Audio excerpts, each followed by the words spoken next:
जय हिंद दोस्तों, मैं हूं मेजर गौरवारी और आप देख रहे हैं मेजरली राइट। डॉक्टर जयशंकर जा रहे हैं पाकिस्तान दोस्तों, और ये एससीओ की उसमें जा रहे हैं। सो ये कोई ऐसी बायलैटरल मीटिंग नहीं है, यानी कि पाकिस्तान और इंडिया की मीटिंग नहीं है, लेकिन जैसे लोग बारी बारी करते हैं ना कि people go to other countries, आपको जाना पड़ता है। और Bilawal Bhutto when he was the external affairs minister वो आए थे गोवा और फालतू की बकवास करके गए थे वहाँ पे। इमेच्योर पर्सन, पाकिस्तान भेजता भी ऐसे पैदल लोगों को है। और पाकिस्तानी एक्चुअली ये चाहते थे कि बिलावल भुट्टो डॉक्टर जयशंकर को जवाब दे दे। फिर एक दो पाकिस्तानी थे जिनको थोड़ा सा पता था, थोड़ी सी समझ थी, पढ़े लिखे थे, उन्होंने बोला यार क्या बच्चों वाली बातें कर रहे हो, ये कल का लड़का है, ये इसको जूते के फीते बांधने नहीं आते ढंग के। ये doctor Jaishankar was a career diplomat यार, career diplomat, foreign secretary of the foreign secretary of India, now external affairs minister, जो अपने बेस पे आया है भारत के ऊपर कि डॉक्टर जयशंकर को भेजो। और ये क्यों प्रेशर डाला, अब आप बोलेंगे साहब एससीओ का अमेरिका से क्या लेना देना, अमेरिका तो एससीओ का मेंबर है ही नहीं, तो अमेरिका को क्या फर्क पड़ता है कि डॉक्टर जयशंकर जाएं ना जाएं। और डॉक्टर जयशंकर को प्रेशराइज करके या भारत को प्रेशराइज करके कि आप डॉक्टर जयशंकर को भेजो, ये तो चाइना का प्लेटफॉर्म है। और भाई जब ये चाइना का प्लेटफॉर्म है, when it's a Chinese platform, then why the hell will America want to benefit the Chinese? Logical argument है ना। अगर अमेरिका का प्लेटफॉर्म होता फिर वो बोलते कि नहीं मोदी जी को भी लेकर आओ, सबको लेकर आओ, लेकिन ये तो चाइनीज प्लेटफॉर्म है। इन सब चीजों को कनेक्शन है, इसका ईरान के साथ कनेक्शन है, इसका इजराइल के साथ कनेक्शन है, इसका हिजबुल्लाह हमास के साथ कनेक्शन है, इसका सबके साथ कनेक्शन है पीछे। और एक कनेक्शन मैं आपको समझाऊंगा प्रॉपर, आप ऐसे मत सोचिएगा कि उड़ी उड़ी बात, दीज आर फैक्चुअल थिंग्स है। ये बहुत बड़ा गेम चल रहा है। खैर एनीवे, डॉक्टर जयशंकर वहां पे पहुंचेंगे और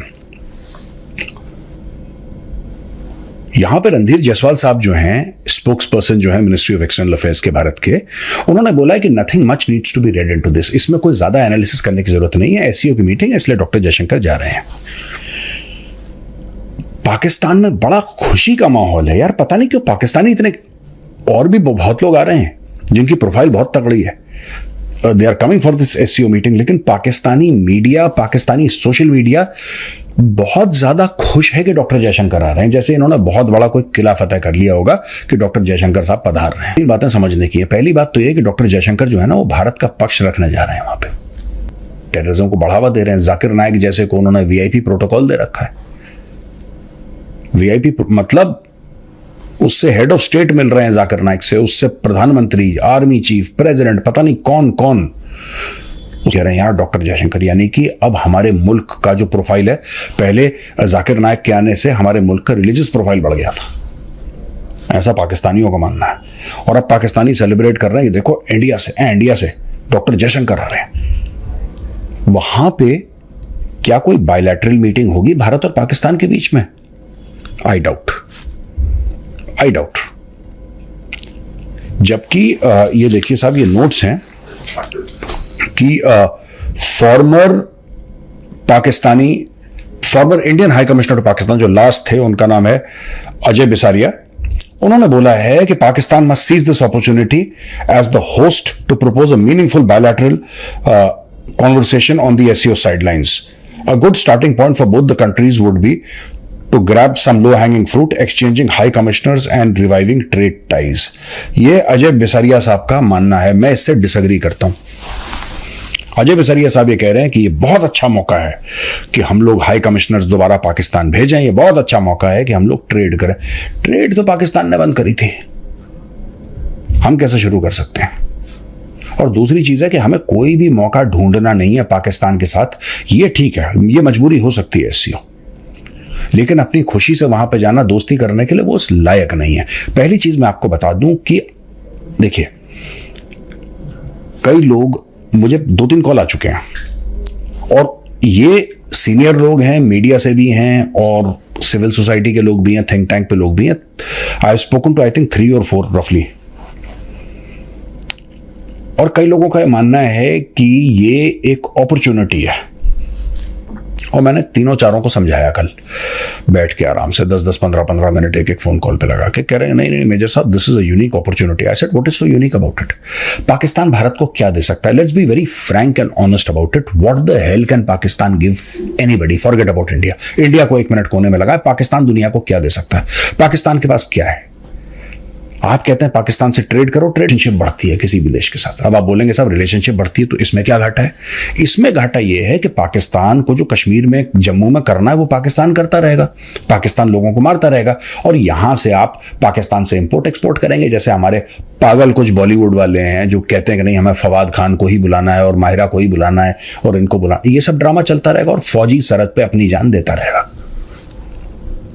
ठीक है, फौजी सरहद पे अपनी जान देता रहेगा, वो लोग भेजते रहेंगे।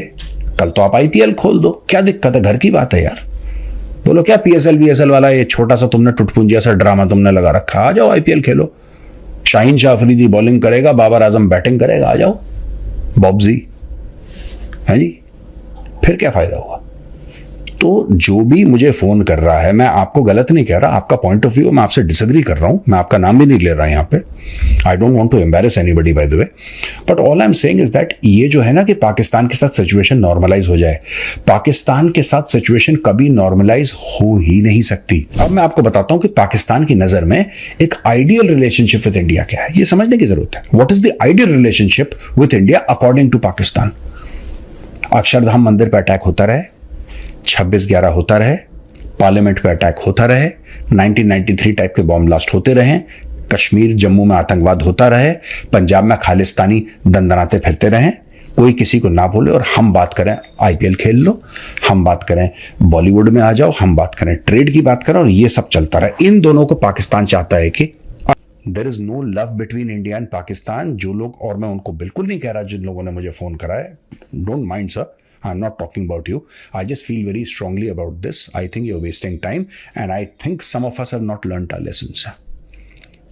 पाकिस्तान बना ही टू नेशन थ्योरी पे था। टू नेशन थ्योरी क्या कहती है? Two nation theory, simple words कह रहा हूं, बड़ा लंबा चौड़ा मामला है उसका। सिंपल वर्ड्स में कि हिंदू और मुसलमान एक साथ नहीं रह सकते, अगर एक साथ रहेंगे तो दंगे होंगे, फसाद होंगे, दिक्कत होगी, लिहाजा एक अलग मुल्क बनाया जाए जो कि मुसलमानों का हो, जिसका नाम पाकिस्तान हो। This was two nation theory. Two nation theory के तहत ही पाकिस्तान बना था। टू नेशन थ्योरी जो है, दो कौमी नजरिया जिसको पाकिस्तानी बोलते हैं, उसके तहत वो कह रहे हैं कि ये सिर्फ बात ये नहीं कि अलग धर्म है, अलग मजहब है, हिंदुइज्म और इस्लाम। वो ये कह रहे हैं कि अलग सोच है, अलग सिविलाइजेशन है, अलग विचारधारा है। ये पूरा अलग मैटर है हमारा उनसे। ये पाकिस्तानियों का कहना है टू नेशन थ्योरी के कि हमारा उनसे कोई मेल मिलाप है ही नहीं, कोई मतलब there is no common meeting ground at all.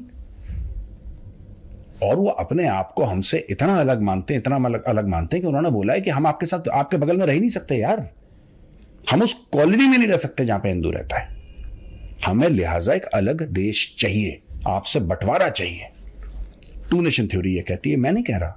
कहीं आप मुझे बोले मेजर साहब आप ऐसी। अस्सलाम वालेकुम दोस्तों, Indian foreign minister Jaishankar Pakistan आ रहे हैं। दोस्तों आपको पता है कि ये पहले लोग बहुत बड़ी बड़ी हिंके मारते हैं। पाकिस्तान ने जब दावत दी थी तो ये हिंकड़ी मार रहे थे कि हम कभी भी पाकिस्तान नहीं आने वाले, नहीं मोदी आएगा और ना ही जयशंकर आएगा। जनरल बख्शी ने आकर कहा था कि आप तो हमारे मुल्क में टेररिज्म करते हैं, कश्मीर में ऐसा करते हैं, आपने सोच भी कैसे लिया कि हम पाकिस्तान शंघाई कॉरपोरेशन ऑर्गेनाइजेशन में आ जाएंगे। लेकिन दोस्तों झुका है पाकिस्तान के आगे भारत, पाकिस्तान के कदमों में पड़ा है। आज भारत की यह हालत हो चुकी है कि वो पाकिस्तान के कदमों को चाटने पर मजबूर हो गया है और जयशंकर अपने टोले को लेकर पाकिस्तान आएंगे। यहाँ पर आकर वो जो कुछ भी कहते हैं, लेकिन और दोस्तों आज की तारीख में जयशंकर पाकिस्तान के कदमों में पड़ा है, भारत पाकिस्तान के कदमों को चाटने पर मजबूर हो गया है और जयशंकर 15 तारीख को पाकिस्तान आने वाले हैं। ये मेजर भी कह रहा था हमें पाकिस्तान कभी भी नहीं जाना चाहिए, और ये कह रहे थे कि पाकिस्तान ने सोच भी कैसे लिया, पाकिस्तान ने तो दावत दे दी थी, फिर आप क्यों मुंह लटका कर पाकिस्तान आ रहे हैं? आप तो ना आते, आपको सिर्फ से पाकिस्तान ने इसलिए दावत दी थी कि आप शंघाई कॉरपोरेशन ऑर्गेनाइजेशन के एक मेंबर हैं, जैसे और मेंबर हैं। आप कह देते हम वर्चुअल मीटिंग करेंगे, हम नहीं आएंगे, हम जयशंकर को नहीं भेजेंगे। मोदी तो वैसे भी दोस्तों नहीं आ रहा, ऑनलाइन मीटिंग ही करेगा। एक चाइनीज प्रेसिडेंट आएंगे, तुर्कमेनिस्तान के प्रेसिडेंट आएंगे और बाकी आएंगे। लेकिन दोस्तों हो सकता है प्यूटन ना आए, वो वार में बिजी है, वो हो सकता है वर्चुअल मीटिंग कर लें, और दोस्तों साथ में नरेंद्र मोदी भी वर्चुअल मीटिंग में आएगा। लेकिन जयशंकर पाकिस्तान के सामने झुक कर पाकिस्तान में दाखिल होने वाला है।